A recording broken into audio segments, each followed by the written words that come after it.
Prezados irmãos, prezadas irmãs, que a graça e a paz do nosso Deus e de nosso Salvador Jesus esteja com todos vocês. Estamos gratos a Deus por esse tempo especial que Ele nos permitiu ter de culto, de louvor, de agradecimento e de engrandecimento ao nome do nosso Senhor. Estou feliz de estar com você que está conectado conosco aqui, você que vai participar conosco do nosso culto interativo. É sempre muito bom tê-lo aí desse lado. Nós estamos aqui separados geograficamente, mas conectados espiritualmente. Fizemos aqui durante todo o mês de janeiro, Edinho, estudos com o propósito de ser intencional. Porque nós temos aqueles sentimentos no final do ano e também no início do ano, de metas que nós queremos alcançar, de propósitos que nós queremos cumprir. E muitas vezes nós temos esse sentimento, que é um ímpeto inicial, mas não temos a intencionalidade para levar isso adiante. Então nós trabalhamos durante todo esse mês, nos nossos cultos, sobre esse tema. Se você não acompanhou as nossas outras ministrações, está no nosso canal do YouTube. E hoje, conversando com o Edinho, nós chegamos aqui à conclusão de que nós devemos ser intencionais também dentro de um tema muito importante da vida cristã, que é a mordomia cristã. E nós vamos conversar aqui, eu vou começar perguntando para o Edinho aqui, o que ele vê, o que ele pensa, o que é mordomia cristã, Edinho. Para algumas pessoas estão familiarizadas com essa palavra, para outros é novidade. Então vamos tentar falar para todos que estão nos assistindo agora, meu amigo. Pastor, quando nós olhamos para a função de um mordomo, né, nós vemos que a atividade dele é coordenar as atividades referente à rotina dentro de uma casa, né?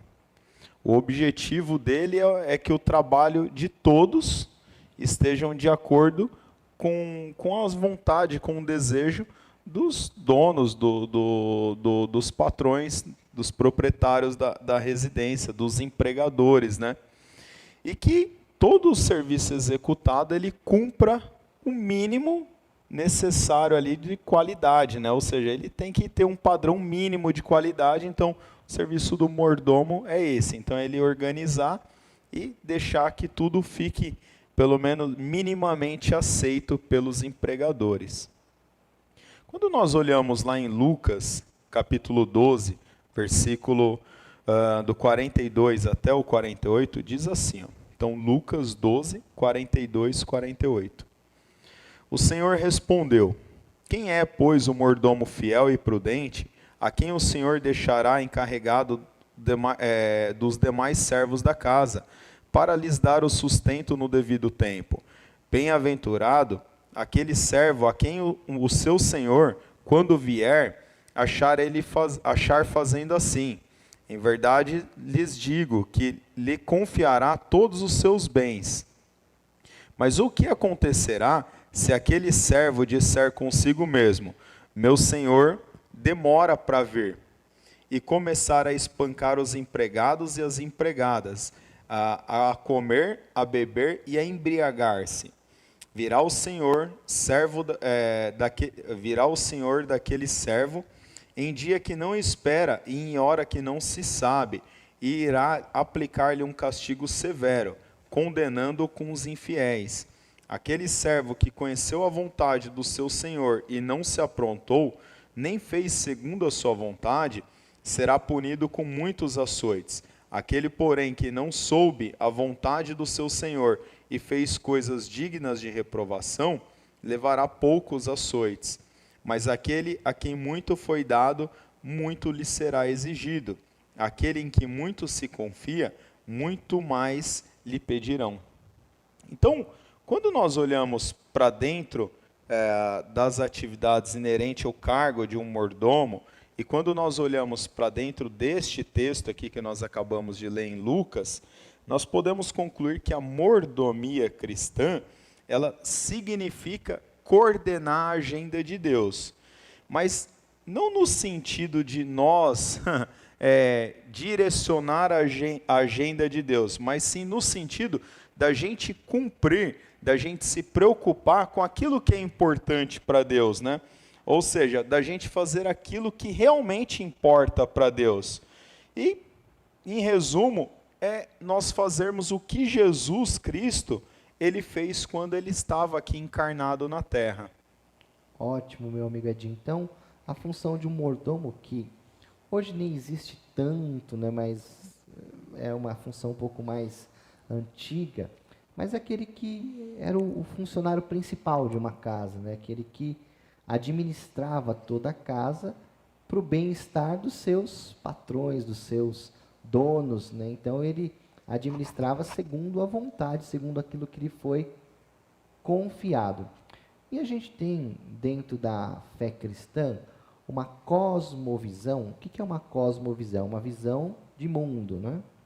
A gente tem uma cosmovisão teocêntrica. E o que é uma cosmovisão teocêntrica? É uma cosmovisão que coloca Deus no centro de todas as coisas. Essa cosmovisão teocêntrica acredita que tudo é de Deus. Tudo é de Deus. Do Senhor é a terra e a sua plenitude. Isso está escrito no Salmo, e o apóstolo Paulo também repete essa ideia no Novo Testamento. Então, quando nós temos essa ideia de que tudo pertence a Deus, que Deus é o centro de tudo, o dono de tudo, nós entendemos que também tudo que nós possuímos dentro de um princípio de mordomia. Nós estamos administrando algo que não é nosso. Então, o nosso corpo não é nosso. Ele vai voltar para o pó da terra. A nossa vida não é nossa, ela veio de Deus. Os dons que temos, os bens, então tudo pertence ao Senhor. Então, ter a perspectiva de vida teocêntrica é entender que tudo que nós temos vem de Deus e nós administramos o que Deus nos confiou. Todavia, contudo e no entanto, precisamos ser bons administradores daquilo que Deus nos confiou. E a gente tem vários, como você citou, o próprio Senhor Jesus. Nós temos vários exemplos de bons mordomos na Bíblia Sagrada. Eu queria só citar um, que é José. José, quando ele chega no Egito, ele vai trabalhar lá na casa do Potifar. E o Potifar percebe que José era um homem cheio do Espírito Santo, que ele era um homem sábio, que tinha excelência no que fazia. Logo, Potifar coloca todos os bens que ele tinha, a sua casa, para que José administrasse. E José era um administrador tão fiel, tão leal, que Deus abençoou a casa de Potifar por causa de José.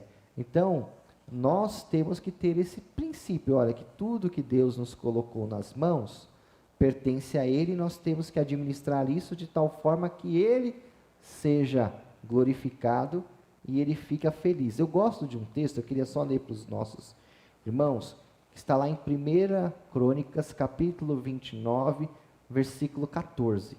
Essa é a oração de Davi, quando ele vai dedicar as ofertas ao templo. Então, Davi, ele pega todos os seus tesouros particulares, ele levanta a oferta entre o povo, para o templo, e aí quando ele vai orar para entregar aquela oferta, ele ora assim: porque quem sou eu e quem é o meu povo para que pudéssemos oferecer voluntariamente todas essas coisas? Tudo vem de ti, e do que é teu te damos. Em algumas outras traduções diz: e apenas devolvemos o que o Senhor nos deu. Então veja que Davi, ele entendia que ele era um homem rico, próspero, que tinha muitas riquezas, mas quando ele vai dar para Deus, ele vai falar: olha Deus, tudo que eu tenho eu estou te dando, olha aqui o tamanho da minha oferta, olha o meu contra-cheque, olha o Pix que eu estou mandando para a tua obra. Ele fala: Senhor, olha tudo isso aqui, mas quem sou eu para te dar alguma coisa? Porque o que eu estou te dando já é seu, e eu estou só te devolvendo. Quando a gente fala até mesmo sobre, a gente vai falar um pouquinho sobre isso, sobre dízimo, né? Nós falamos sobre entregar o dízimo, mas eu gosto quando as pessoas falam devolver o dízimo, porque entendem que estão no princípio de mordomia e que estão devolvendo aquilo que pertence ao Senhor. Amém. E o que Deus espera de nós como seus mordomos? O que Deus espera dos seus mordomos? Pastor, o que Deus espera é que nós tenhamos a mesma fidelidade que foi encontrado tanto em Jesus quanto nos apóstolos, né? Como nós lemos aí no texto de Lucas 12, do 42 até o 48, um dia nós vamos ter que prestar contas de tudo que o Senhor colocou em nossas mãos, né? Ou seja, nós prestaremos conta do nosso corpo, do nosso tempo, das nossas finanças, do nosso ministério, dos nossos dons e talentos. Então, Deus espera que nós usamos tudo que nos foi dado para a edificação do corpo ministerial, né? Que tudo aquilo que o Senhor confiou, que entregou em nossas mãos, que a gente usa em prol do reino. Com que a gente não se sinta dono de nada, né? Quando Deus entregou o jardim do Éden para o homem, ele falou, olha, você vai lavrar e você vai cuidar. Você vai administrar para mim, você vai ser o mordomo, você vai ser o meu representante. Então, quando a gente tem esse princípio de mordomia, de que a gente entende que o que Deus coloca nas nossas mãos é sim, obviamente, para que a gente desfrute, é sim, obviamente, para que a gente seja abençoado, mas não é para que a gente tenha um sentimento egoísta, mas sim de a gente usar aquilo para benefício da obra de Deus, do corpo de Cristo, de outras pessoas, é maravilhoso. E o Edinho falou aqui uma questão que a gente tem que atentar nos textos sagrados. Você e eu precisamos prestar atenção nisso. Um dia, meus irmãos, grandes e pequenos, ricos e pobres, ateus ou crédulos, todos nós vamos prestar contas diante de Deus. Cada um dará conta de si diante de Deus, diz o apóstolo Paulo em Romanos 14. A gente vê nesse texto mesmo que você leu de Lucas, que teve o dia do acerto de contas entre o Senhor e o mordomo. E também a gente vê na parábola dos talentos, né, que um dia o Senhor pediu conta dos talentos. Então, a Bíblia é bem clara, 1 Coríntios capítulo 5, que um dia nós vamos prestar conta de tudo aquilo que nós fizemos com o nosso corpo, com a nossa vida. Então, Deus espera que nós, como seus mordomos, lhe sejamos fiéis. Eu acho que esse texto que o Edinho leu retrata bem essa ideia, que Deus quer que nós sejamos fiéis com aquilo que Ele colocou nas nossas mãos. Quando Ele vai prestar conta com os seus servos, com os seus mordomos, Ele fala, servo bom e fiel. Então veja que o bom servo para Deus, o bom mordomo para Deus, é aquele que administrou aquilo que Deus colocou nas suas mãos com fidelidade.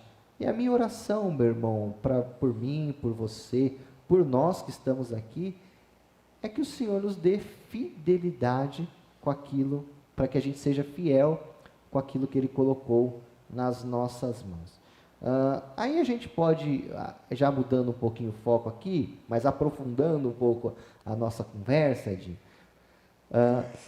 porque tem muita gente que associa somente a questão da mordomia em trabalhar na igreja, né? Sim. Então, com aquilo que você faz na igreja. Mas existe algum mandamento bíblico que o Senhor nos obriga a trabalhar na igreja? Pastor, não. Mandamento expresso, lei, não existe. O que existe é a gratidão por algo tão grandioso que nós recebemos, né? Quando a Bíblia descreve o servo, a palavra vem do grego doulos, né? Doulos. E isso é uma coisa que marcou muito, porque quando nós começamos a Atos, tinha o curso para todos os obreiros, e isso era uma das primeiras coisas que nós aprendíamos, que era sobre o servo, o doulos, que era o quê? Era aquele servo que ele já tinha conquistado a sua liberdade, mas por amor, por fidelidade ao Senhor, por gratidão, ele decidia continuar servindo o seu Senhor e agora sem mais a obrigação, ou seja, ele ganhava um furo na orelha, ou seja, que esse doulos vem do grego, né, é o escravo da orelha furada, ou seja, ele passava a servir então o seu Senhor por amor, por gratidão. Então, é neste princípio, quando a Bíblia vem falar sobre trabalhar, sobre servir na igreja, quando ser servos, é neste quesito de que não existe um mandamento expresso, mas em Coríntios vai falar sobre de você trabalhar aqui na igreja, tem a passagem, mas não existe um mandamento expresso. Mas por que nós trabalhamos? Por gratidão, por entender o tamanho da obra que foi de Jesus na cruz, dando a sua vida, se entregando em nosso lugar, pagando o preço do meu e do seu pecado. Então, a partir disso, nós precisamos de alguma forma retribuir algo tão grandioso. Então, a partir daí, nós decidimos servir por amor, mas não por obrigação ou por mandamento. Exatamente. O conceito neotestamentário do servo é esse emprestado do Antigo Testamento, o escravo da orelha furada, que não tinha mais a obrigação de continuar servindo, mas que fazia por amor, por gratidão, por desejo. Então, o Senhor, quando nos salva, o Senhor, quando nos transforma, Ele nos liberta. Ele não nos coloca num jugo de servidão, mas nós nos tornamos seus servos por amor, por gratidão. Quando o Edinho fala sobre retribuição, não é pagamento, mas é de alguma forma você ser grato. Você falar, nossa, essa pessoa fez tanto por mim, mas fez tanto por mim, que eu me sinto constrangido a fazer algo por ela também. Ainda que eu nunca vou conseguir igualar o que ela fez por mim, mas eu me sinto constrangido. Então, é o que o apóstolo Paulo diz, o amor de Cristo nos constrange. Ele deu a vida por nós e agora nós queremos também dar a nossa vida por amor ao Senhor. 1 Coríntios 15, versículo 58, fala assim: portanto, meus irmãos, sede firmes e constantes, sempre abundantes na obra do Senhor, sabendo que o vosso trabalho no Senhor não é em vão. Então, o Senhor chama, o Senhor vocaciona, o Senhor espera que nós o sirvamos, mas Ele nunca o impõe. Quem quiser vir após mim, tome a sua cruz, negue-se a si mesmo e me siga. Então, o Senhor convida-o ao servirmos, Ele nos chama para o seu serviço, mas Ele não nos obriga. Nós não estamos servindo ao Senhor por obrigação, ok? E como nós seres humanos funcionamos na medida da recompensa, a gente compra benefício, gente. Nós compramos sonhos, né? Um bom vendedor, ele nunca fala de preço. Ele fala de benefício. Olha, esse produto ele te dá isso, te dá aquilo outro, te dá aquilo outro, te dá aquilo outro. E assim, e aí depois, mas quanto custa? Então, pequena entrada, várias parcelas. Então, eu já trabalhei como vendedor muitos anos. Então, um bom vendedor, ele mexe com a natureza do ser humano, vai falar do benefício, né? Mas o Senhor não é assim, não. O Senhor, ele falava já do preço, o Senhor já falava do que tinha que ser feito para seguir a Ele, né? Mas eu perdi o foco aqui, mas quais são os benefícios? Existe algum benefício em servir ao Senhor, em ser um bom mordomo daquilo que Deus colocou nas nossas mãos? Pastor, quando nós lemos 1 Coríntios 10, 31, e eu gosto demais desse versículo, glória a Deus, eu também. Que ele fala assim: portanto, se vocês comem, ou se vocês bebem, né? Se vocês comem ou bebem, ou fazem qualquer outra coisa, façam tudo para a glória de Deus. Ou, portanto, quer comais, quer bebais, ou façais qualquer outra coisa, que seja tudo para a glória de Deus. Se nós entendemos bem essa passagem, se nós entendemos, ela fala por si só, né? Que tudo é para a glória de Deus. Então, se fizermos qualquer coisa aqui, esperando alguma recompensa, nós vamos acabar nos frustrando, ou então nós corremos o risco de estar fazendo a coisa certa, porém com a motivação errada. Porém, nós vamos encontrar inúmeras passagens, inúmeros versículos, inúmeros textos dentro da Bíblia, que eles mostram que Deus tem prazer em abençoar os servos fiéis. Deus tem prazer nisso. Mas isso ele deve ser secundário na minha e na sua vida. Porque a maior bênção, a maior recompensa já nos foi dada, que foi a morte de Jesus no Calvário. Quando ele se entregou por nós na cruz. E essa reconciliação, ela é grandiosa demais, e nada mais do que nós recebermos nessa terra vai ser maior do que esse fato mesmo. Nós somos bons mordomos porque somos salvos. Nós somos bons mordomos porque nós queremos, de alguma forma, expressar essa gratidão por essa obra. Glória a Deus, meu amigo Edinho. Quando nós fazemos as coisas para o Senhor somente pensando nos benefícios, nós estamos fazendo para nós mesmos e não para o Senhor. Né? Então a gente troca a motivação. Todavia, contudo, no entanto, é importante a gente ver que a Bíblia fala que haverá uma recompensa para aquele que for um bom mordomo. Quando você lê a parábola dos talentos, né? O Senhor fala, olha, servo bom e fiel, foste fiel no pouco, sobre o muito te colocarei. A gente vê que haverá um tribunal de julgamento, que é o Bema, né? Segundo a visão escatológica, dispensacionalista, esse tribunal será para determinar os galardões. O que é o galardão? É a recompensa. Recompensa pelo quê? Pelo nosso trabalho, pela nossa dedicação ao Senhor. Então, existe sim uma recompensa eterna para aqueles que serviram ao Senhor. Uma recompensa na eternidade. Ela é a salvação? Não, a salvação não é, não é mediante a obras, não tem nada a ver com aquilo que a gente fez, mas é totalmente pela graça e exclusivamente por aquilo que Cristo fez por nós. Todavia, existe sim uma recompensa bíblica prometida na eternidade para aqueles que o servirem, né? E tem um texto que eu gosto muito, eu até estava procurando ele aqui e achei, João 12, 26, fala assim: se alguém me serve, Jesus falando, sirva-me, e aonde eu estiver, também estará ali o meu servo, e se alguém me servir, o Pai honrará. Então, o Senhor Jesus prometeu que aquele que o serve, né, se coloca nessa condição de o servir, o Pai o honrará. Mas nós não devemos muitas vezes pensar nessa honra nos termos dessa terra.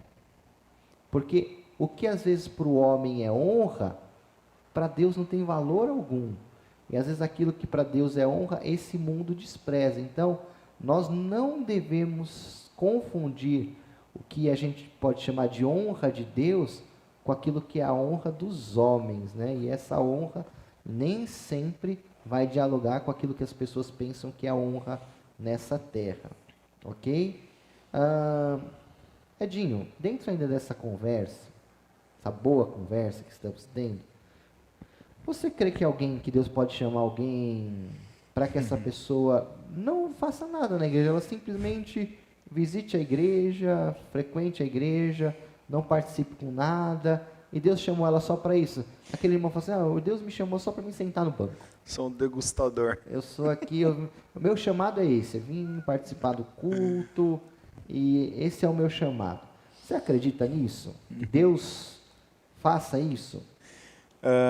Pastor, quando nós lemos Mateus 9, do 35 até o 38, diz assim, ó, Jesus percorria todas as cidades e aldeias, ensinando-os na sinagoga, pregando o evangelho do reino e curando todo tipo de doença e enfermidade. Ao ver as multidões, Jesus se compadeceu delas, porque estavam aflitas e exaustas como ovelhas que não têm pastor. Então Jesus disse aos seus discípulos, a seara é grande, mas os trabalhadores são poucos. Por isso, peçam ao Senhor da seara que mande trabalhadores para a sua seara. Como o pessoal diz, a seara é grande e poucos são cearenses, né?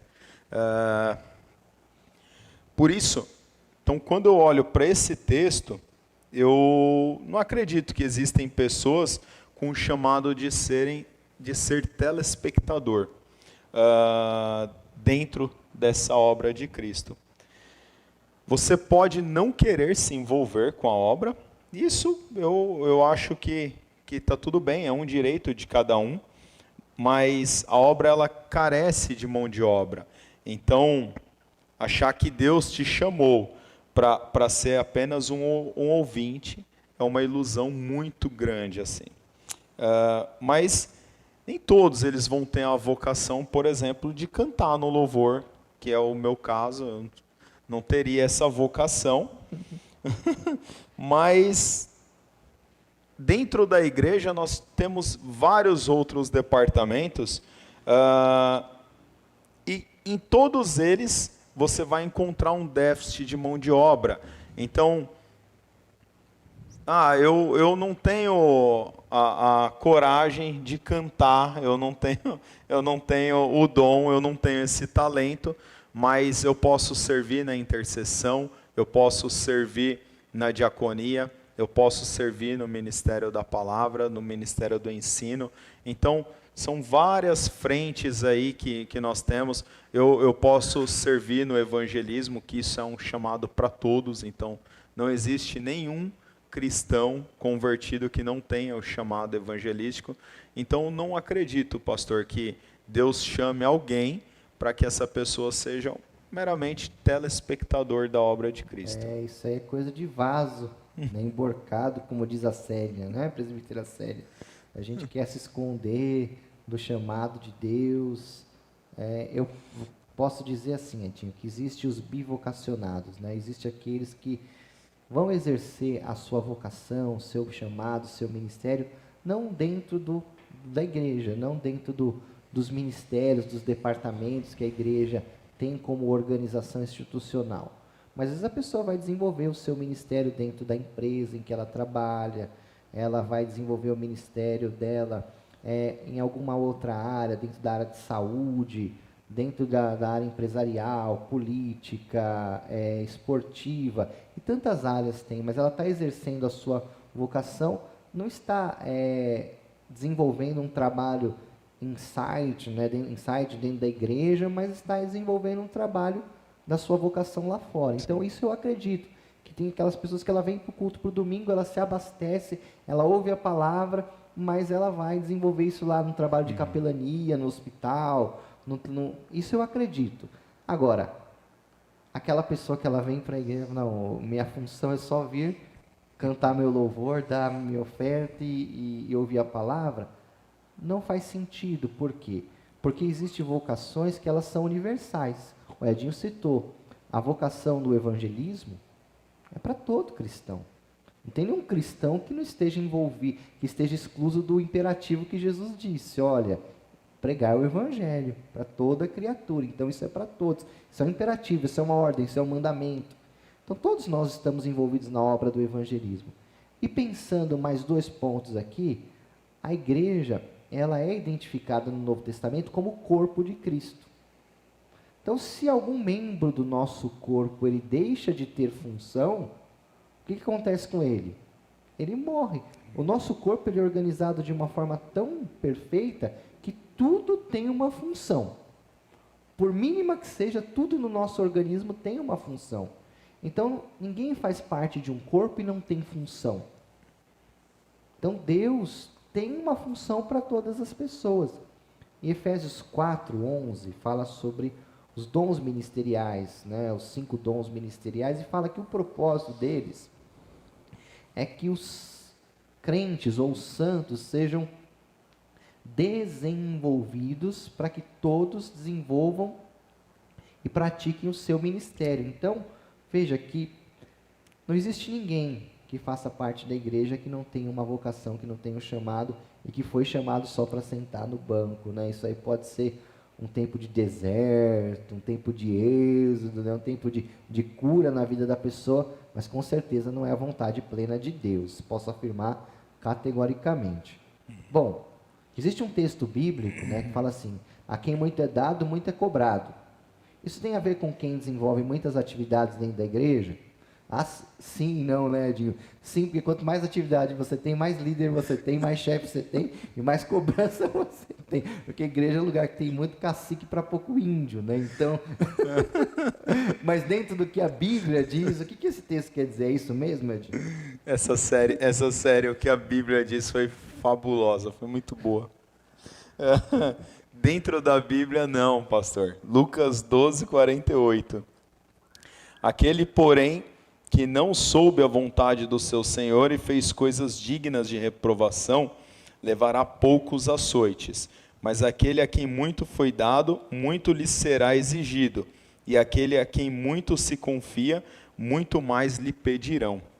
Então, Jesus ele está enfatizando que maiores responsabilidades, maiores privilégios implicam em maiores responsabilidades.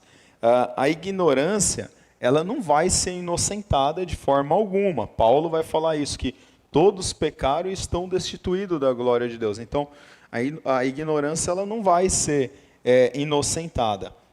Mas o conhecimento, ele vai ser responsabilizado por isso. Aqueles que mais conhecem, mais responsabilidade eles têm. Quem peca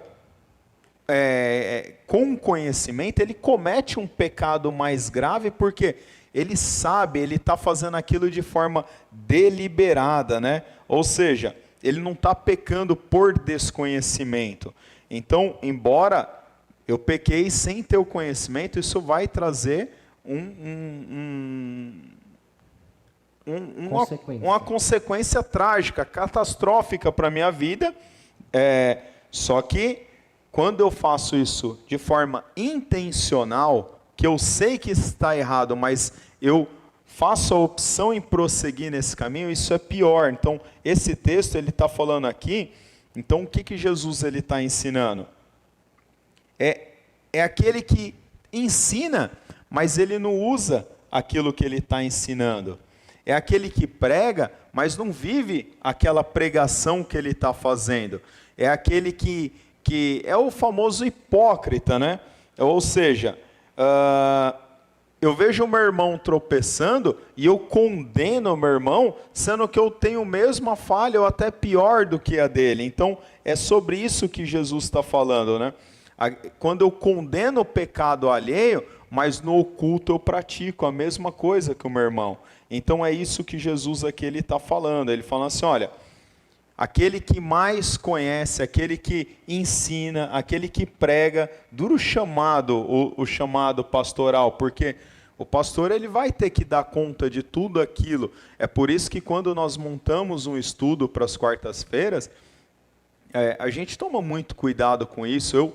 Todos os estudos que eu monto, eu mando para o pastor Richard e falo, pastor, dá uma olhada, passa pelo crivo, porque nós temos que ter essa responsabilidade, porque a partir do momento que nós estamos ensinando, que nós estamos passando algo, isso vira uma cobrança maior para a gente. Ou seja, é muito bom quando nós escutamos algo de alguém que é próximo, que vai de encontro com aquilo que a gente ensina. Duras coisas é quando ensinamos e escutamos, né? Fala, poxa, mas seria tão bom se você vivesse aquilo que você prega. Então, é nesse sentido aqui, e não no fato de eu estar envolvido em 5, 6, 7 ministérios dentro da igreja, então eu vou ser cobrado por Deus por isso, não. É pela questão do conhecimento mesmo, é pela questão de nós conhecermos a verdade, e a verdade vos libertará. Mas quando nós conhecemos a verdade, não deixamos que a verdade nos liberta.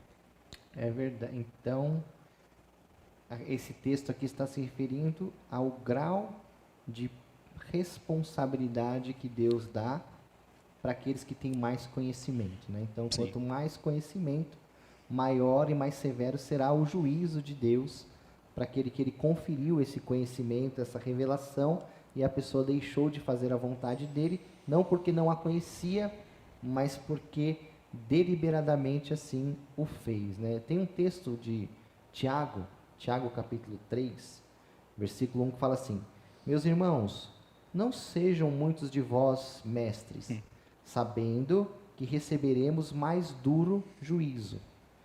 E é esse mesmo princípio. Por que o mestre vai receber um duro, maior juízo do que?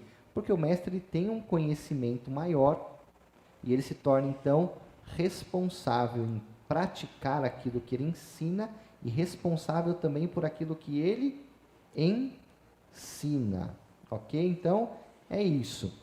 Estamos chegando aqui nas últimas aqui, mas acho que dá para a gente falar ainda pelo menos mais uma aqui. A gente falou sobre os benefícios, né? Os benefícios. Talvez o benefício motivou alguém, mas talvez o castigo também motive alguém, né?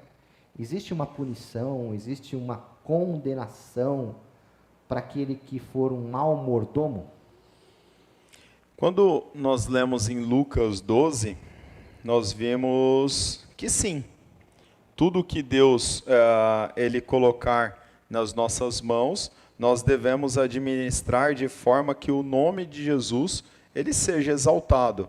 E se entendemos, como o Senhor disse, que tudo que nós possuímos, nós estamos sendo mordomos de Deus, ou seja, o tempo é do Senhor, as nossas finanças, os nossos recursos, os nossos dons, os nossos talentos, e nós apenas estamos administrando isso para Deus, então, sobretudo, nós seremos cobrados nesse sentido, ou seja, um dia nós prestaremos contas. Eu não sei se isso nos alegra ou se isso nos aterroriza, mas de tudo nós prestaremos contas, né? Então, do nosso tempo, da nossa gestão familiar, das nossas amizades, das nossas atividades desempenhadas dentro do corpo ministerial.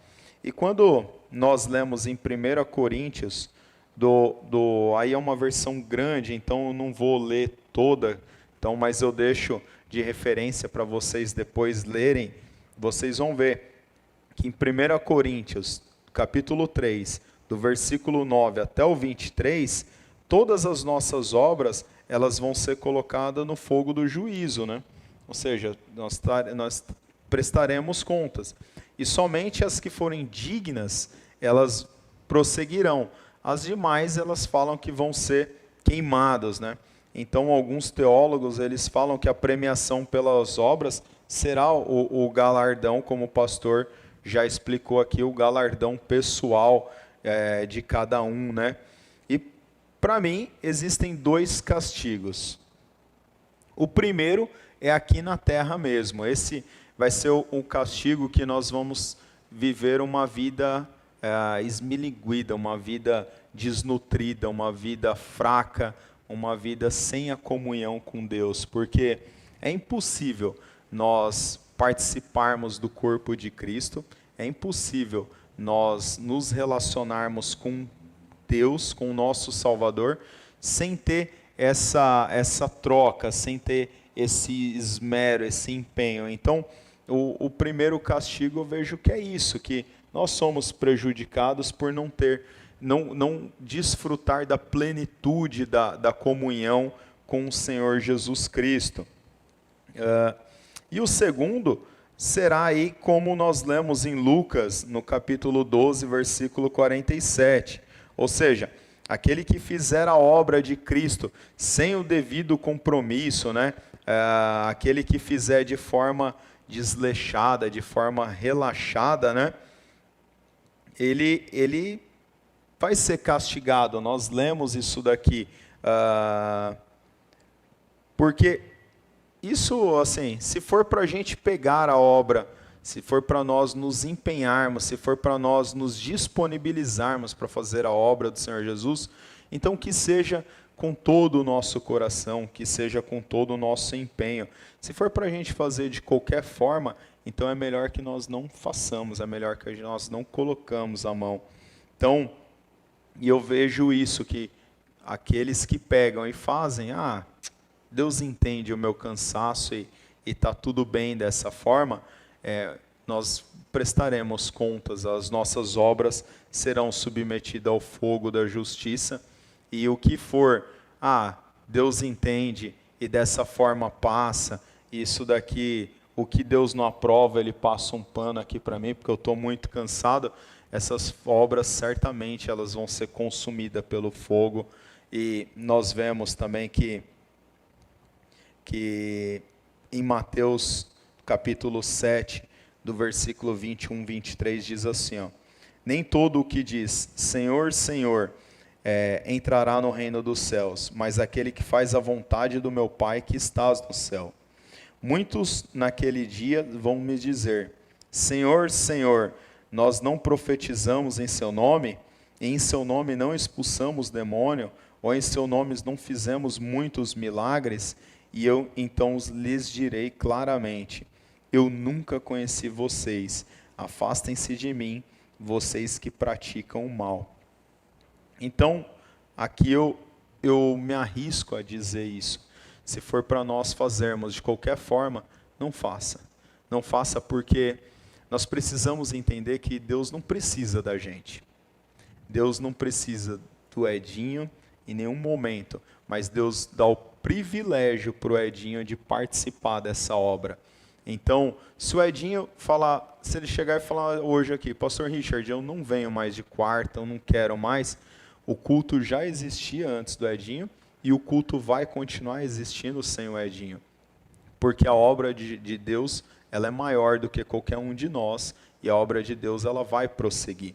Mas a partir do momento que eu me proponho a fazer algo, então que seja na sua plenitude, que seja de todo o meu coração, porque, de novo, sendo repetitivo, nós vamos prestar conta disso. Então, eu vejo que existem sim duas consequências aí para quem faz de forma relaxada.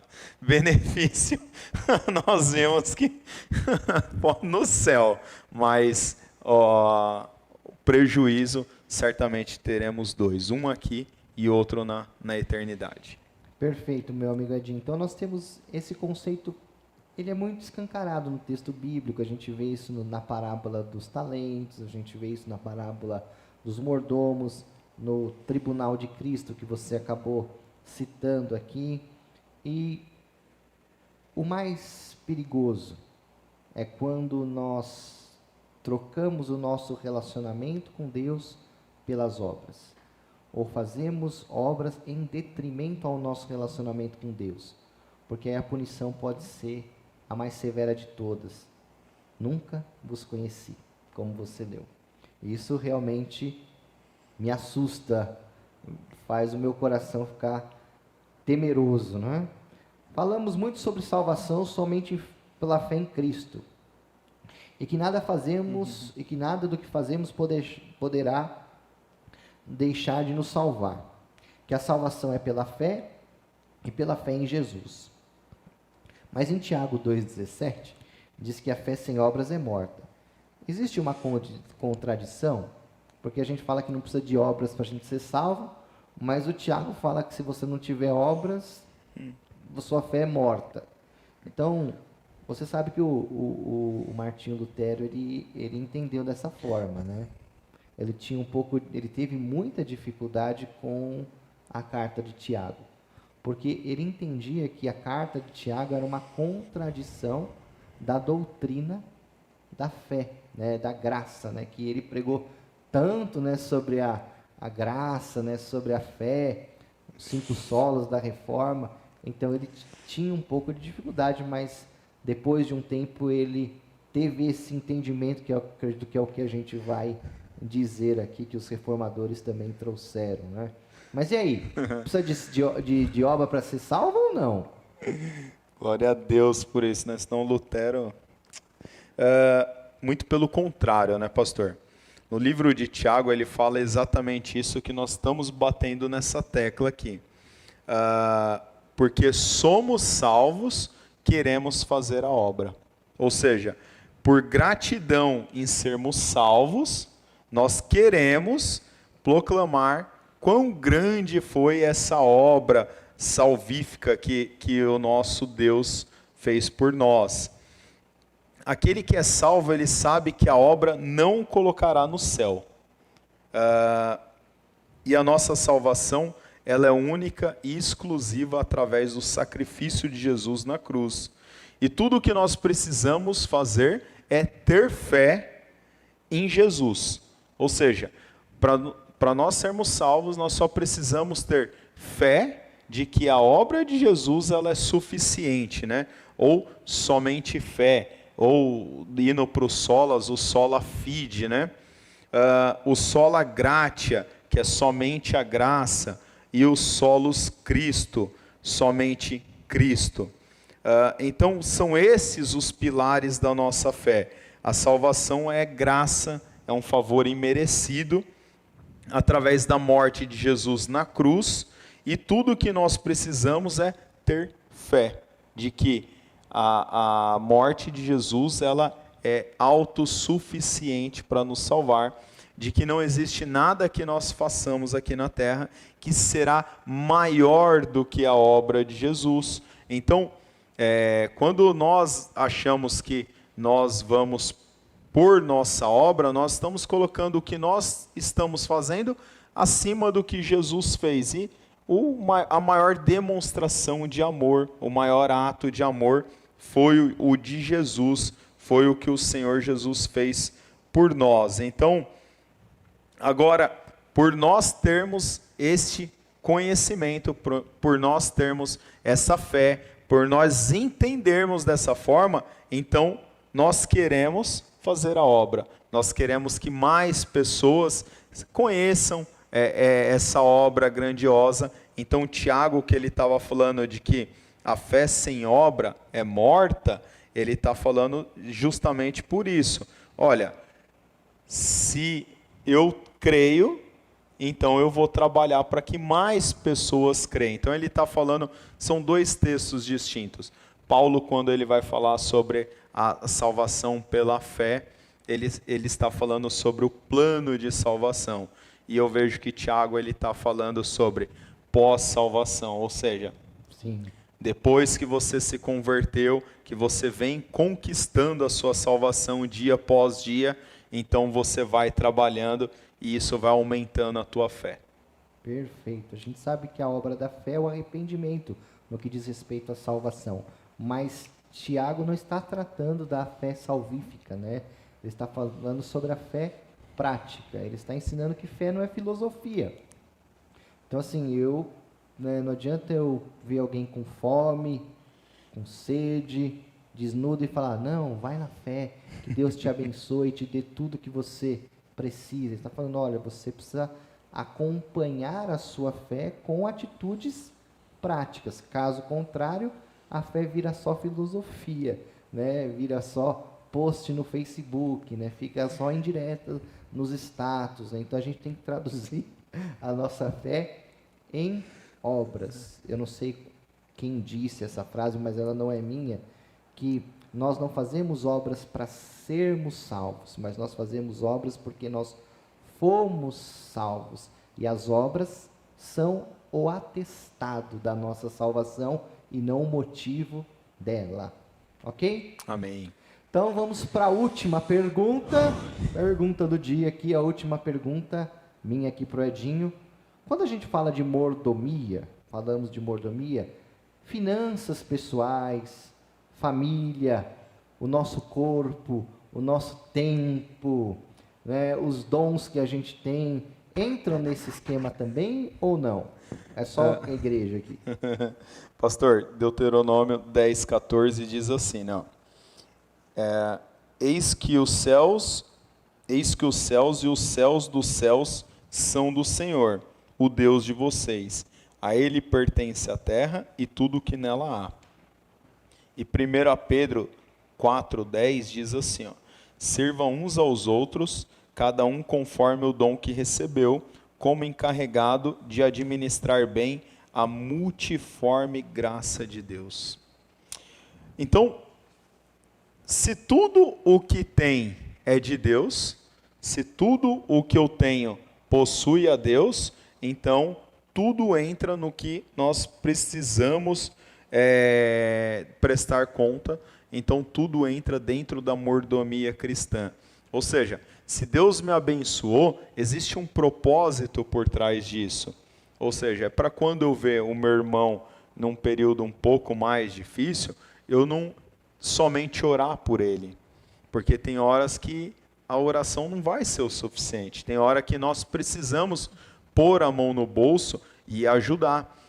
Então, tudo entra dentro deste conceito, sim, de mordomia cristã, porque a Bíblia ela é muito clara quanto a isso. Tudo vem de Deus, tudo volta para Deus e tudo foi Ele quem nos deu. Então, sobre tudo isso, está englobado o conceito da mordomia cristã. Portanto, quer comais, quer bebais, fazer tudo para a glória de Deus. O bom mordomo é aquele que tenta usar tudo que Deus confiou a ele para trazer glória para o seu Senhor, né? Então, se a gente pegar os recursos que a gente tem, o tempo que a gente tem, a família que a gente tem, tudo que Deus nos deu, o nosso corpo, e usar isso para glorificar a Deus, nós vamos ser bons mordomos e vamos ser felizes também, porque nada é mais feliz do que aquilo que cumpre o seu propósito. E nós fomos criados para a glória de Deus. Então, quando nós vivemos uma vida para a glória de Deus, e não centrado em nós mesmos, mas centrado no Senhor, que é dono de tudo, nós vamos ser felizes, nós vamos ser realizados, porque estamos cumprindo o propósito pelo qual fomos criados. Então, a palavra final que eu queria deixar aqui, meu amigo Edinho, é que nós temos que tentar buscar no Espírito Santo, ter essa consciência que não somos donos de nada. A vida está sempre nos ensinando que nós não somos donos de nada. Nós não somos donos da vida, nós não somos onipotentes, não somos donos das pessoas. Eu constantemente vejo as pessoas achando que são donas das outras e depois se surpreendem que elas não são, né? Às vezes as pessoas acham que são donas, né, de tanta coisa e depois a vida dá duros golpes para mostrar que nós não somos donos de nada, mas que nós temos que usufruir e usar o que Deus tem nos confiado para a glória dele. Tem um texto, Edinho, que eu leio e sempre me faz tremer, eu até separei ele aqui, que a gente lê quando as ovelhas são rebeldes. Você fala assim, ó, vamos ler aqui, ó, Hebreus 13:17, brincadeira, gente. Obedeçam os seus líderes, sejam submissos a eles, né? Pois eles cuidam de vocês como quem devem prestar contas. Então, quando a gente está numa função de cuidar de um rebanho, de pastorear pessoas, nós temos que entender que nós estamos cuidando de algo que não é nosso. Sim. Porque a igreja, ela tem um dono, e as ovelhas pertencem a Jesus Cristo. E essa função que temos de pastorear, ela é uma responsabilidade muito grande, porque um dia nós vamos prestar contas das 100 ovelhas, da que se perdeu. Por isso que eu não vou falar isso no ar não, porque senão o pessoal vai me censurar depois, mas por isso que um rebanho muito grande, a responsabilidade vai ser maior, né? Vai ser maior. Então, meus irmãos, que a gente tenha responsabilidade com aquilo que Deus colocou nas nossas mãos, porque um dia nós vamos prestar contas com Ele. Às vezes essas contas começam a serem acertadas aqui na terra, mas um dia nós todos estaremos diante dEle. Então, que o Senhor nos use para sermos bons mordomos daquilo que Ele colocou nas nossas mãos. Amém? Nós estamos terminando aqui essa parte da exposição e nós vamos para a parte interativa. Então, se você não mandou alguma pergunta, tem alguma pergunta ainda que veio aí agora nesse momento, pode mandar ali no chat do YouTube, pode mandar também para o número que está aparecendo na tela. Eu ia falar que nós íamos fazer um intervalo, mas não precisa do intervalo hoje, né? Mas nós vamos direto aqui, né? Porque o cenário já está montado e também já está conosco aqui, desde antes do começo, o nosso querido irmão Rafael. Pai do Senhor, meu amigo, tudo bem contigo? Olá, pastor. Olá, Edinho. Graça e paz. Tudo bem, graças a Deus. E vocês? Eu estou bem, graças a Deus. E você, Edinho? Estou bem, Rafa, graças a Deus. Tão boa, Edinho. Tá boa, de férias, né? De boa. O Edinho tá de férias, nem lembro mais o que é isso, Edinho. Daqui 4 anos, na próxima Copa do Mundo, o senhor terá férias novamente. Tô preocupado, Edinho, porque o pastor disse que agora eu tenho direito a férias igual a Copa do Mundo, de 4 em 4 anos. Não, é porque ele já fez o saque antecipado, né? Foi, então, o Rafa. Tá devendo. O Rafa fez empréstimo. Educação financeira utilizando nas férias. Importante aprender também. Não foi um bom mordomo das férias. Não fui um bom mordomo. Já usou até a próxima Copa. Não sou um bom mordomo das minhas férias. Não, é que tem um projeto que os irmãos fazem, férias para missões. Aí eles dão as férias para as missões e glória a Deus, né? Glória a Deus. Depois acabou, né? Acabou as férias. Não, pastor, mas aí tem que entender que no meu caso eu estava trabalhando, né? Nas minhas férias para missões. Os irmãos que foram junto com a gente estavam oferecendo as suas férias, eu estava trabalhando. Amém, meu amigo Rafa. Como é que estão as perguntas aí do nosso pessoal? Pastor, recebemos aqui algumas perguntas, né? Bem interessantes. Podemos começar já? Vamos lá, né? Estão prontos? Não, mas estamos aqui. Não, nem um Não, mas pouco. vamos assim mesmo, né? A primeira pergunta diz assim: levando em consideração o convite que o apóstolo Paulo nos faz em vivermos um culto racional, quando assim vivemos, já não estamos servindo a Deus e honrando a sua morte por nós? O mesmo penso sobre o versículo que diz: quer bebais, quer comais, fazei tudo para a glória de Deus. Não seriam esses estilos de vida cristã o suficiente para servir a Deus e não necessariamente uma função ministerial na igreja ou em seus projetos extensivos? A função necessariamente é formal dentro da instituição igreja? Muito boa pergunta, muito bem formulada e traz também uma compreensão bem interessante das Escrituras, né? Todavia, nós abordamos isso durante a nossa conversa. Nós falamos que a questão do servir dentro da igreja, dentro da instituição, não é uma questão que é a única forma da pessoa servir a Cristo e também não é a totalidade do ministério cristão. Né?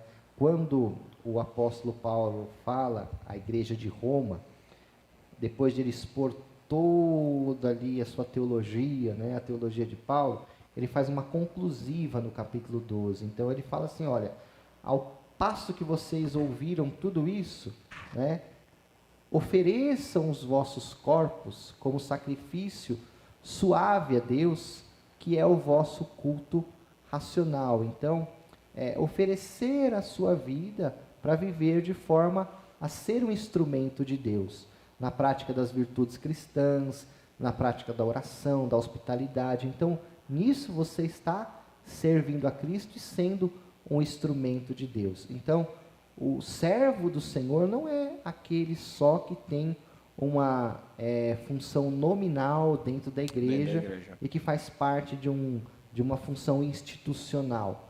Agora, o que nós criticamos aqui, não foi uma crítica, mas nós pontuamos, é daquela pessoa que ela simplesmente acha que servir a Deus é vir e participar de um culto. Sim.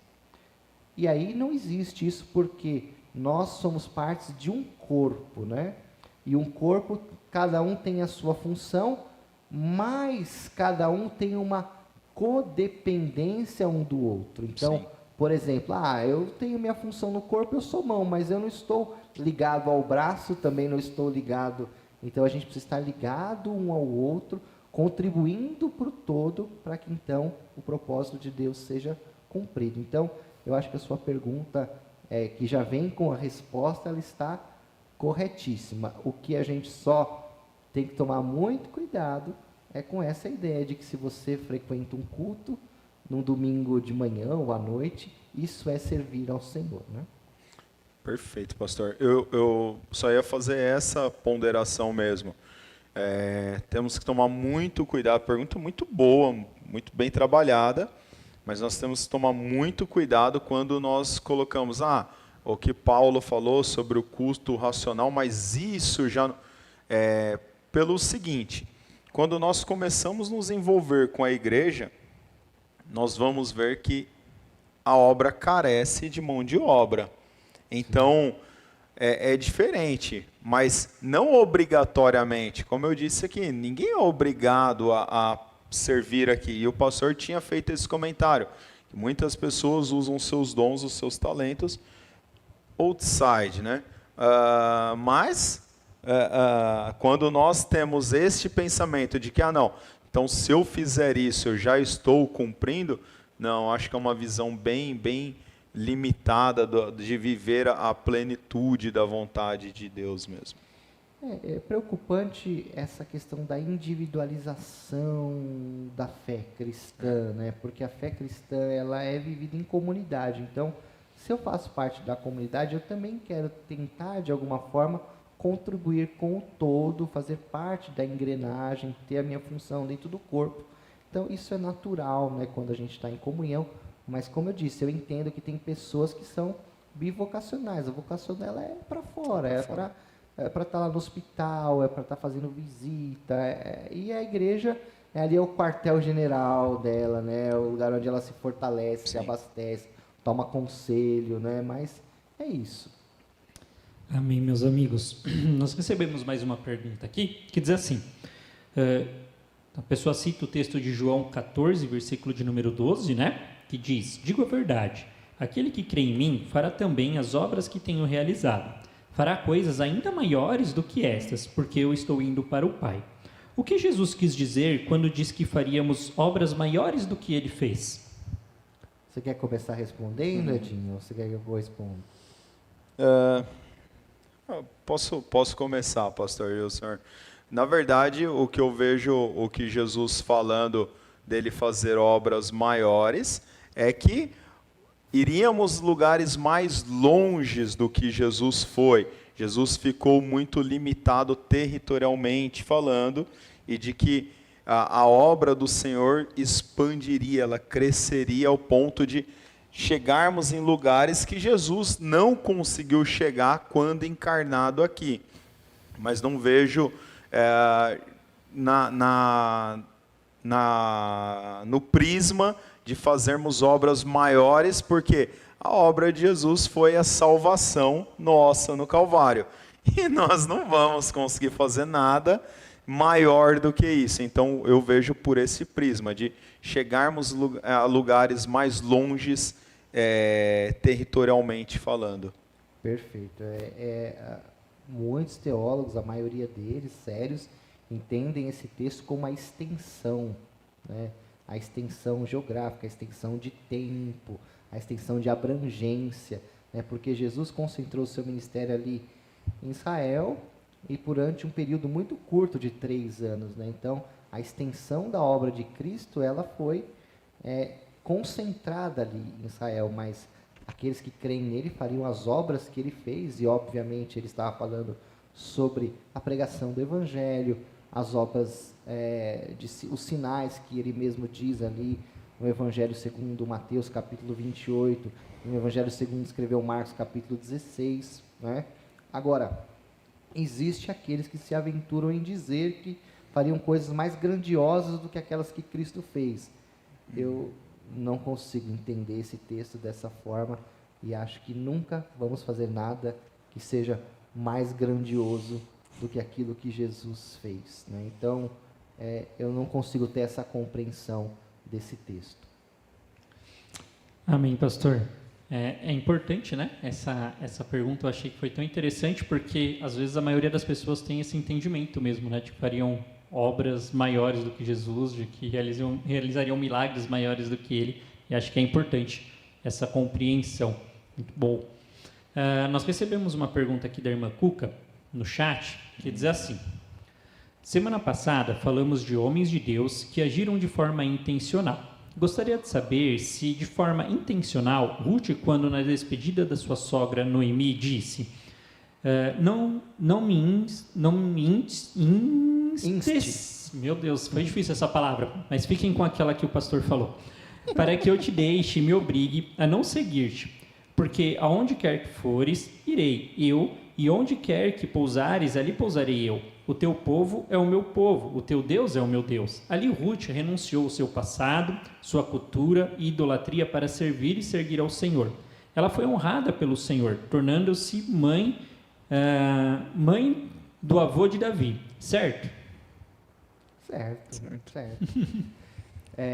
Nós falamos a semana passada, né, sobre a sinergia, né? O que é a sinergia? É um trabalho de dois, né? É um trabalho em união, em mais pessoas, não é um trabalho como monergismo, né? É um trabalho de um só. Então a gente acredita que essa intencionalidade, ela é despertada, potencializada e fortalecida pelo Espírito Santo, mas também com base numa decisão da pessoa. Então a gente vê que Ruth tomou uma decisão.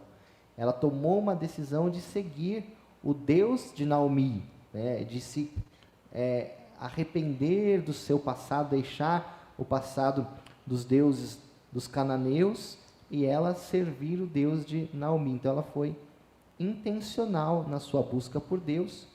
E todos, irmãos, que são intencionais na sua busca por Deus, na sua fidelidade para com o Senhor, são potencializados pelo Espírito Santo para ter êxito e vão ter o galardão disso, a recompensa disso, né? O Senhor, ele é galardoador ou recompensador daqueles que o buscam. E Ruth foi recompensada numa medida muito grandiosa, não só de ser a bisavó do rei Davi, mas também de fazer parte da genealogia do próprio Senhor Jesus, né? Então, esse era o plano de Deus, mas como nós aprendemos, né, Edinho?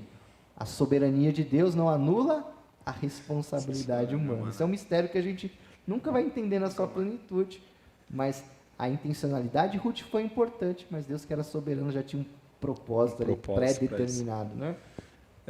É muito legal quando nós estudamos sobre Ruth no seminário, agora no Antigo Testamento, nós estávamos vendo a história de Ruth, é muito bacana. E nenhuma das campanhas que nós tivemos aqui, eu tive o privilégio de pregar sobre Ruth e falei sobre isso, né? Ruth foi guerreira, porque ela continuou com a sogra, né? Eu vou continuar com a minha sogra. Mas a atitude de Ruth coloca ela ligada na genealogia de Jesus, né? Então, uma atitude dela, e aí entra nesse mistério que nós não vamos saber nunca explicar, que é a soberania de Deus e a vontade do homem ali não anulando isso. Amém. Nós recebemos aqui também um comentário, né? Na verdade, uma colocação, para que vocês possam comentar depois a respeito, que diz assim: Vamos lá. Paz, boa noite. Independente da certeza que a salvação é obra de Jesus na cruz e que nada podemos acrescentar ao plano perfeito, algo que antes da revelação divina Lutero fazia era se martirizar pela dúvida se estava fazendo o suficiente. Essa característica humana permanece quando uma pessoa de característica zelosa ou mesmo perfeccionista se avalia pela sua mordomia dos galardões. É da natureza humana, por conta do sistema em que vivemos, associar uma recompensa maior a um trabalho maior. E essa característica leva à questão das castas celestiais.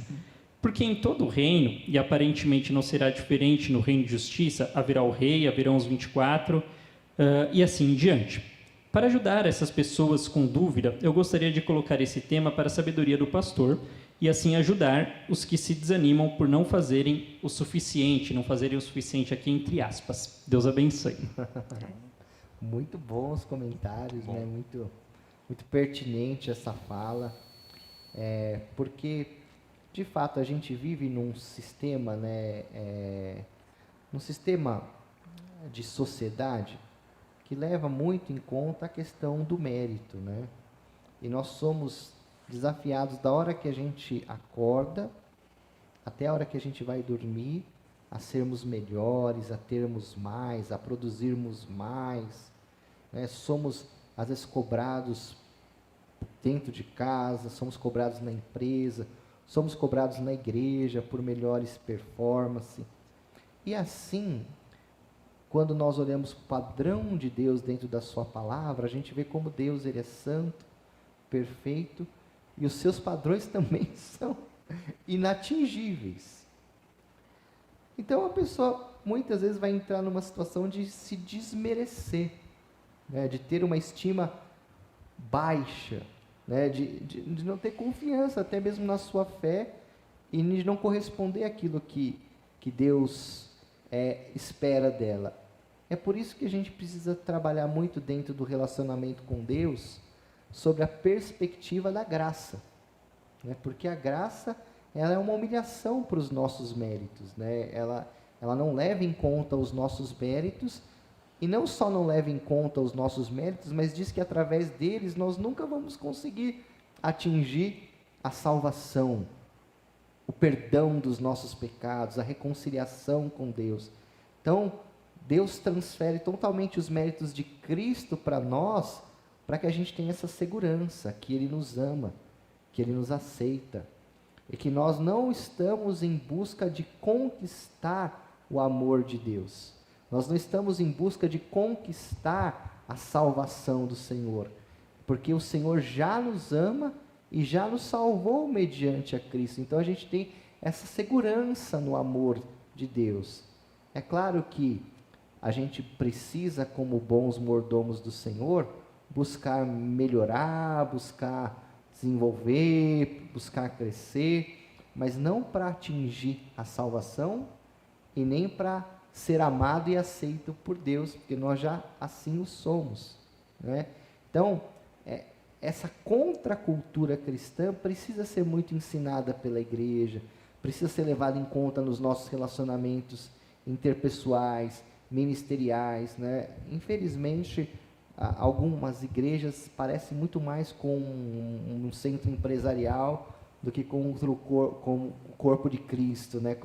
Então, isso às vezes leva as pessoas a ter essa baixa estima e falar, mas eu nunca vou ser igual o Abraão foi, eu nunca vou ser igual o Davi foi, eu nunca vou ser igual ao José foi. A gente até tem que tomar cuidado para ficar pregando sobre esses heróis bíblicos, porque eles são excepcionalidades, né, dentro de uma história com milhões e milhões de pessoas. Então, se a gente às vezes falar, a gente tem que ser igual ao José, a gente tem que ser igual ao Josué, a gente tem que ser igual a Davi, a gente tem que ser igual a esses heróis bíblicos, a gente está fazendo mais ou menos a mesma coisa que o pessoal faz no YouTube, nas redes sociais. Você precisa ser igual o Elon Musk, você precisa ser igual o Cristiano Ronaldo, você precisa ser igual, né, não sei, aí alguém que é referência, então, que são excepcionalidades de altas performances. Então, nós temos que tomar cuidado, até mesmo quando a gente fala, tem que ser igual. Não, nós temos que nos espelhar nas atitudes,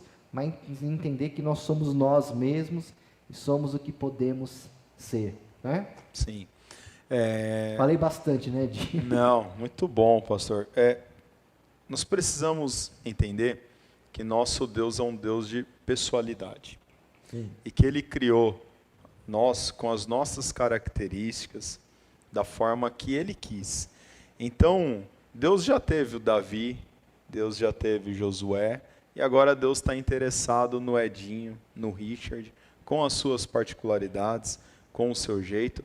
Mas sim, nós devemos olhar para essas histórias, para essas referências, balizar as nossas, mas sabendo de que eles tiveram a história deles com Deus e que agora é hora de nós construirmos a nossa com Deus. Então, e eu gosto muito da referência de que eu escutei um pastor falando, agora eu não lembro se foi o Subirá, qual deles que foi, que ele fala sobre as ruas do céu ser de ouro, que é uma forma de demonstrar que aquilo que nós valorizamos aqui na terra, nos céus vai ser pisado. Então, às vezes aquilo que para nós uma recompensa, eu estou fazendo a obra e a minha vida financeira está indo muito bem, e aí a gente começa a associar essas coisas, e que para Deus isso não tem nenhum tipo de valor. Quando nós começamos a colocar culturas do mundo dentro da cultura do reino, de que o perder é ganhar, que isso dentro do mundo é uma loucura, que ninguém vai conseguir entender, você não vai conseguir explicar essas coisas. Então, a gente precisa tomar muito cuidado com essas coisas e ter em mente que sola gratia, é somente a graça, foi pela graça, é de graça, e essa graça é que nos constrange, porque na nossa natureza humana, quando nós recebemos um presente, a primeira coisa que nós pensamos é: eu preciso dar um presente. Então, eu ganho um presente no meu aniversário do pastor Richard. Falo, puxa, no aniversário do pastor Richard, eu não posso esquecer de dar um presente para o pastor Richard, porque eu quero retribuir. E quando nós olhamos para dentro da Bíblia, não existe nada que a gente possa fazer que vai retribuir a morte de Jesus. Não existe nada que a gente vai conseguir, pelo menos, igualar com esse fato. Então, é aceitar. A graça nos basta. Amém. Amém. Nossa próxima pergunta diz assim: como manter um coração puro diante do Senhor e não passar a desejar ser um bom mordomo, pensando apenas nos benefícios que isso pode me trazer? Olha, não tem, acho que, uma fórmula mágica, né? A questão aqui está ligada com o amor. Quando você ama alguém, de verdade, de fato, de verdade, você nunca vai fazer algo para essa pessoa motivado apenas pela recompensa. Às vezes, quando você ama alguém, a recompensa é saber que você está agradando aquela pessoa, que você está ajudando, que você está fazendo aquela pessoa feliz. Então, eu acredito que a forma de você manter o coração puro naquilo que você vai fazer para com o Senhor e não ficar focado somente nos benefícios é avaliar se você está fazendo por amor. E se você não receber nenhum benefício com aquilo, você continuaria fazendo? Você continuaria fazendo?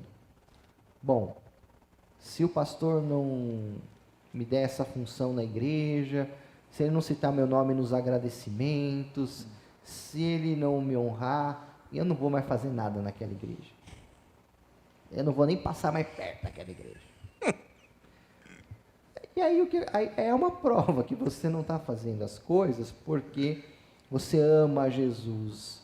Você está fazendo as coisas porque você acha que merece um reconhecimento, que você merece ser honrado, que você merece um pagamento por isso. Então essa é uma forma de você avaliar, né, o que motiva você e o que desmotivaria você a deixar de fazer, né? De deixar de fazer. Então, a própria vida vai nos dar provas disso, né? A própria vida vai nos dar provas disso. Mas uma questão prática é: você está fazendo por amor ou por uma recompensa?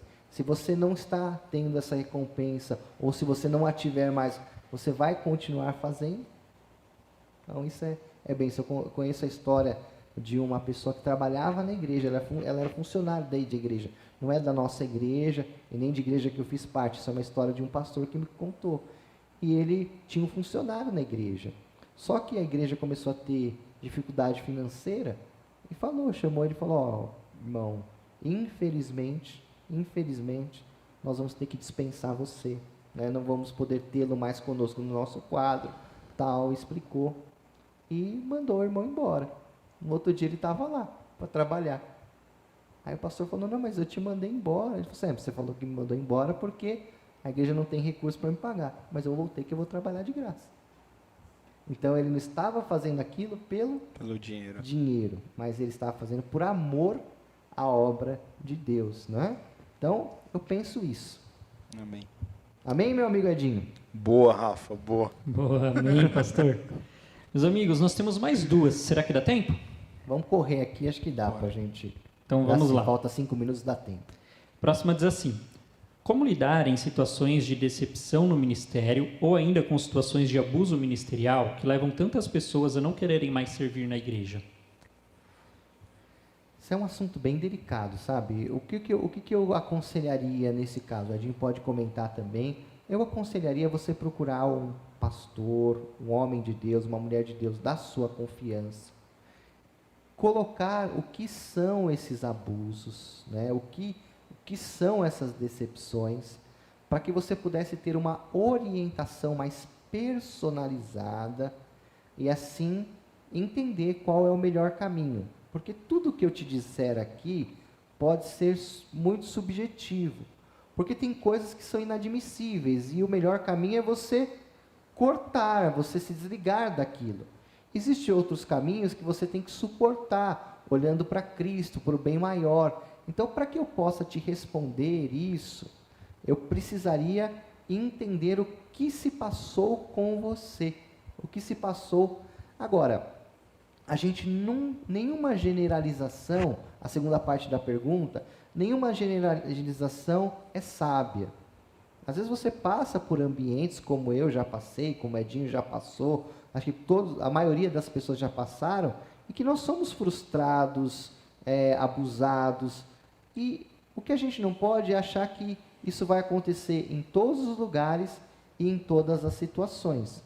Então, essa generalização, essa radicalização, às vezes é fruto de uma mágoa não curada, de um sentimento não curado, né, de um cachorro que está procurando se esconder a ferida para que ninguém mexa nela, entendeu? Então, temos que tomar esse cuidado para não fazer essa generalização, tá? Então, mas para que eu pudesse dar uma resposta mais convincente, precisaria ter mais base para falar, né, do que está passando, né? E último, você vai se decepcionar. É impossível você estar servindo no ministério que tem pessoas ligadas a isso e você ter nível 0 de decepção. Não existe. Se você espera que isso venha a acontecer algum dia, desiste dessa ilusão, desse eu idealizado, porque isso realmente não existe. Amém, meu amigo Edinho? Amém, pastor. Quanto ao abuso, aí eu me abstenho, o senhor comentou. E quanto à decepção, eu falo sempre isso, sempre que eu tenho oportunidade de conversar dentro de casa, fora de casa, com as pessoas, eu falo sobre isso. Às vezes constantemente nós temos decepção no nosso trabalho, e nem por isso a gente vai lá e pede as contas e fala, eu não quero mais isso daqui, eu vou embora porque eu estou decepcionado com isso. Não, nós passamos por cima, nós relevamos, por quê? Nós olhamos lá para frente e nós precisamos trabalhar, nós temos boletos para pagar. E quando nós olhamos para dentro da igreja, eu vejo dessa forma que às vezes nós nos decepcionamos porque estamos tratando com pessoas. Procure a pessoa que te decepcionou, converse com ela, converse com o pastor, mas não tenha o olho nisso. Olha para o alvo, olha para Jesus, que ele certamente não decepcionará, né? Eu sei que isso é muito clichê quando nós falamos, olha para Jesus, porque nós temos também, como líder, tomar muito cuidado de como nós estamos tratando os liderados da nossa igreja. Então, quando nós falamos para as pessoas, olhem para Jesus, isso não pode gerar um comodismo, uma comodidade no líder, que ela fala assim, ele não tem que olhar para mim, ele olha para Jesus. Não, nós como líderes de ministério, nós temos que tomar muito cuidado da forma que nós estamos tratando os nossos liderados, para que não ocorra casos de abuso e nem decepção, porque nós vimos agora que tudo é de Deus, e nós vamos prestar conta de tudo que nós fazemos, principalmente com a obra de Deus. Amém. Perfeito. Vamos lá então para a nossa última pergunta? Vamos lá, meu amigo. E essa aqui, ela é a pergunta do milhão. Como conseguir equilibrar vida profissional, familiar e espiritual em um mundo tão dinâmico, onde parece que nos falta tempo para realizar todas as atividades? Olha, essa é a pergunta que tem 1 milhão de respostas, mas parece que nenhuma delas basta, né? Satisfaz. Nós temos muitas formas de responder isso, e acho que tentando ser bíblico, procurando ser bíblico, é a gente analisar sempre o nosso grau de prioridade, né? A Bíblia fala sobre escalas de valores, e escala de prioridades. Se a gente conseguir equacionar essa escala de valores e de prioridades segundo os princípios bíblicos, colocando Deus sobre todas as coisas, né, colocando a nossa família, né, como nosso maior patrimônio, o nosso trabalho como meio de subsistência social dentro do mundo capitalista que nós vivemos, e a igreja do Senhor como o eixo que dá equilíbrio a todas essas coisas, é uma boa questão. E aí a gente tem dentro das nossas práticas espirituais a oração, a leitura da palavra, né, a vida comunitária, o servir no ministério. Mas a gente entende que isso é um desafio constante e renovável diariamente, porque às vezes, naquele momento da sua vida, o seu trabalho requer uma prioridade. Sim.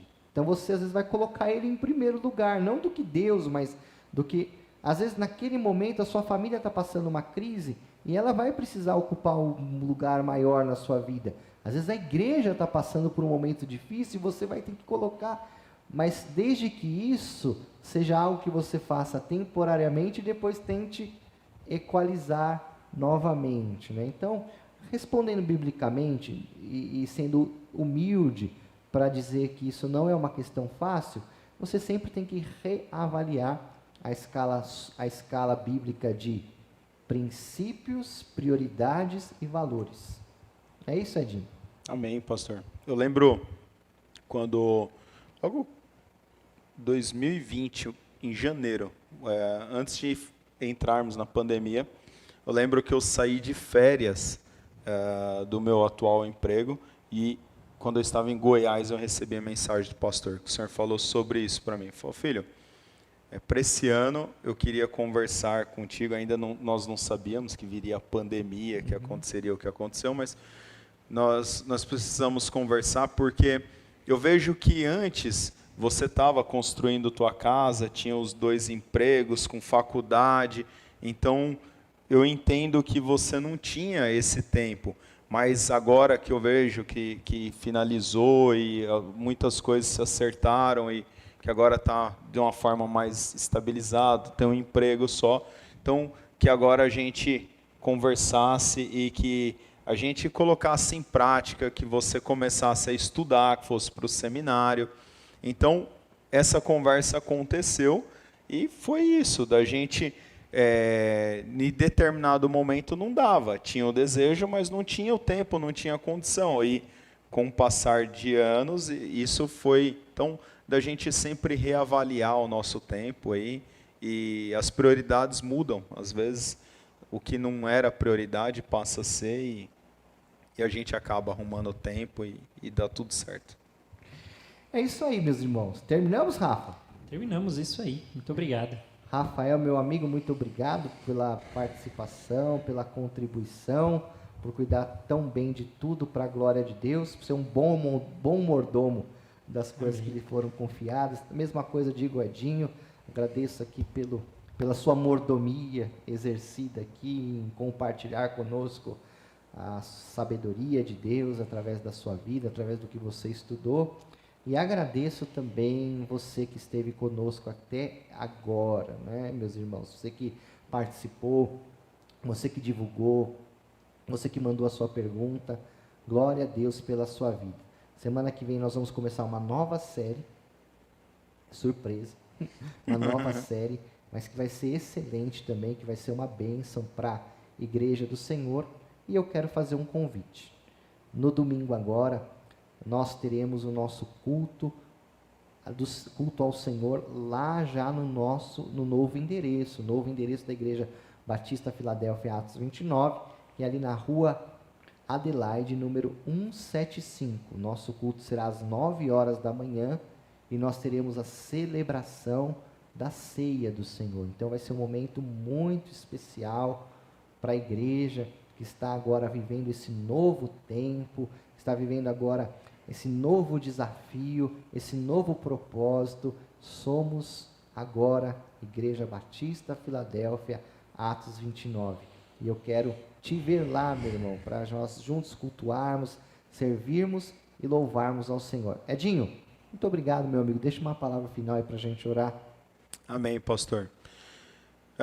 Que esse estudo não traga nenhum pesar, não traga nenhum temor, que não aterrorize, mas que gere a vontade, o desejo, que desperte de alguma forma o desejo de nós procurarmos servir melhor, de forma mais participativa, e que a gente entenda que tem um déficit muito grande dentro de todos os departamentos, e que a gente possa exercer o eis-me aqui. Amém. Contamos com você. Amém.